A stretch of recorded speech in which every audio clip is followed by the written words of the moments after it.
We live in a world where we're told more about our limitations rather than our potential. How many of you have ever been told that you couldn't do something? Raise your hands, please.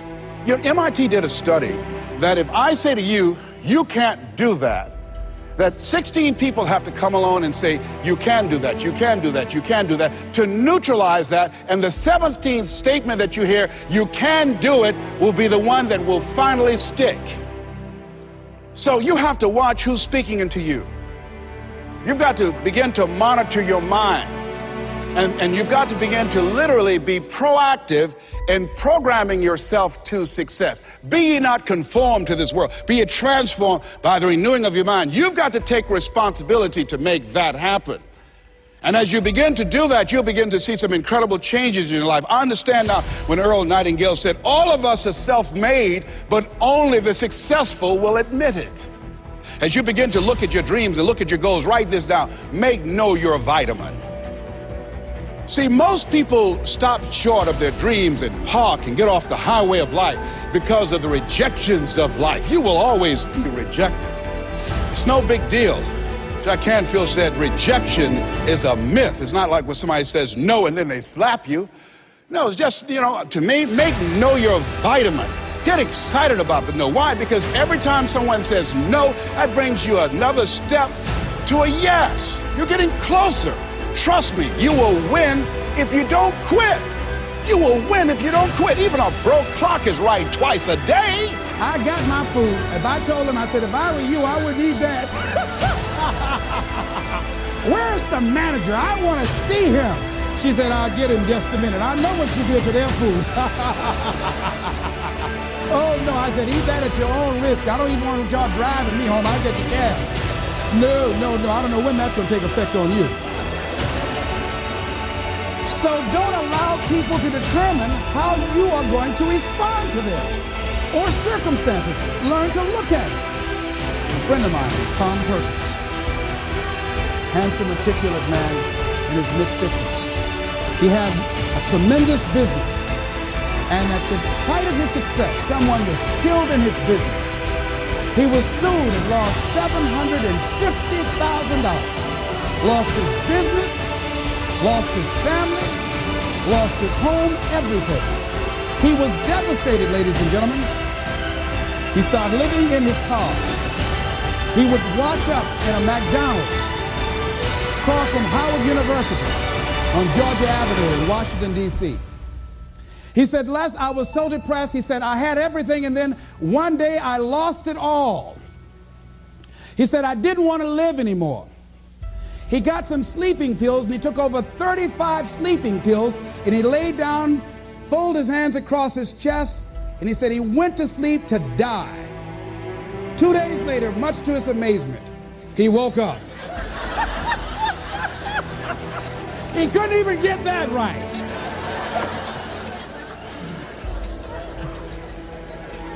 I said, what happened then, Tom? He said, an incredible thing happened. He said he was laying there for a moment. He said, and a voice said to him inside his mind, it wasn't your life to take. That was one thing.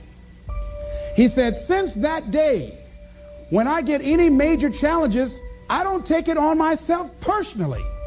I feel that I've got somebody with me. He said, I'll never leave you nor forsake you. He said, hey, I said, God, you got to handle this for me. This is too much for me. He said, I don't sweat the challenges of life. Repeat out to me, please. Don't sweat the small stuff. Because it's all small stuff.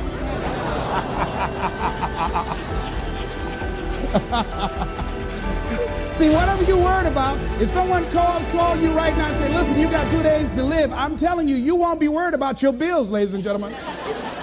You won't be worried about whether or not somebody loves you or cheating on you because you're about to check out. Okay? The only thing that I see that is distinctly different about me is I'm not afraid to die today. You might have more talent than me. You might be smarter than me. There's two things. You're getting off first. I'm going to die. It's really that simple. It's about winning one-on-one battles. fight your fight. Not only because of those things that he pointed out, being practical and realistic, but also that within myself, I didn't believe what Mike Williams, my mentor, said was possible for me. Have you ever had somebody who believed and saw something for you that you didn't see for yourself? And here's how I escaped that. I discovered sometimes you have to believe in somebody's belief in you until your belief kicks in. So here's what I am believing for you. The goals that you right now have, the things that you have envisioned for yourself, this is a reflection. What you've done thus far and what you are engaged in doing is what's possible for you right now. But there's even more. You don't even know what's in the future. Eye has not seen, ear has not heard. If you believe in yourself. And so that's the beautiful thing. You're not going to separate yourself based on your genetics. You're not going to separate yourself based on who your parents were or where you were born. You're going to separate yourself by showing up when you don't want to. You're going to separate yourself by pushing forward when it hurts. You're going to separate yourself by always moving forward, even when the forward is falling on your face. So never lose sight of that. It's the person that keeps going that can't be defeated. Here's the hard truth about getting great. Are you gonna beat the obstacles? This is the question you must ask yourself. Or we hold back. One! Hold back.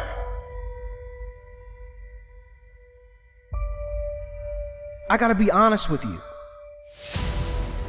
You don't want to look back on your life old and gray and say, I could have, or I should have taken that one opportunity, that one action, that one chance that could have given me a completely different life. To move that inch in order to build even just the slightest bit of momentum, 1 inch is all it takes. It's the time in your life where it's do or die. What are you going to do? Lock into what you want and lock out everything that wants to keep you from getting there. What makes you feel happy and fulfilled? What lights you up from inside? How do you want to feel as a successful person? So I teach students, usually for this class it was 3rd and 4th year students, and so this is at the University of Toronto. They're pretty smart kids. It's a hard university to get into, and they're pretty disciplined, and they're actually quite conservative, all things considered. And I was teaching them about stories and about the fact that our life is a story with a goal and a purpose and a beginning point. And I was encouraging them to develop their own stories. So I had them write an autobiography, and they really got into that. That was quite amazing. To identify, to break their life into epochs and then to describe the important episodes in each epoch, both positive and negative, and what they might do to reduce the possibility of the negative in the future and to capitalize on the positive, which is the purpose of memory, by the way. And then also to write a plan for the future. And so we formalized that. So the plan is, okay, first of all, you have to get yourself in the right mindset. And the mindset is you're trying to take care of yourself like you would care for someone that you cared for. That's a hard mindset to get into because people like their pets better than they like themselves often. And then you have to have a vision, and so the vision would be, well, okay, 3 to 5 years down the road, if your friendship networks were configured properly, what would that look like? I see every day people with this mentality that the world owes them something. And it's popular now to talk about entitlement and everybody deserves and all these different things that people like to bitch and cry about. But people come at life with the wrong attitude, okay? And they don't like hearing the truth. And the truth of the matter is this: the world owes you nothing.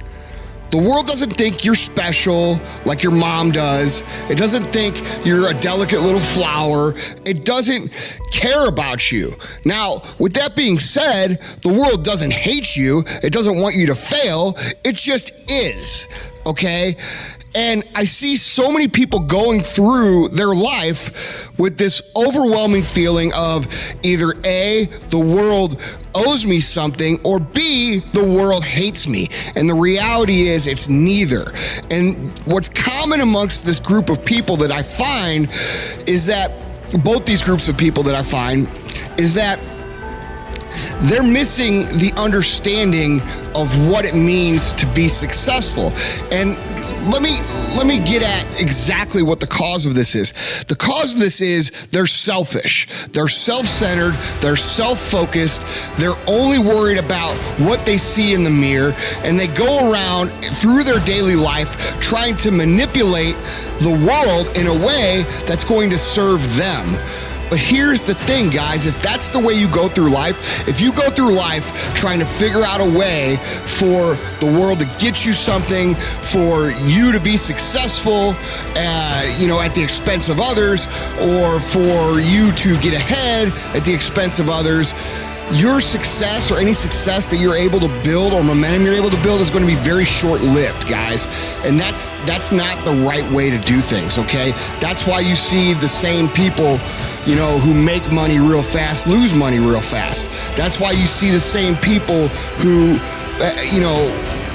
have a little bit of success and then go back to the way they were. And then they might find a new quote-unquote thing to do. And they make a little bit of money and they go back to the way they were.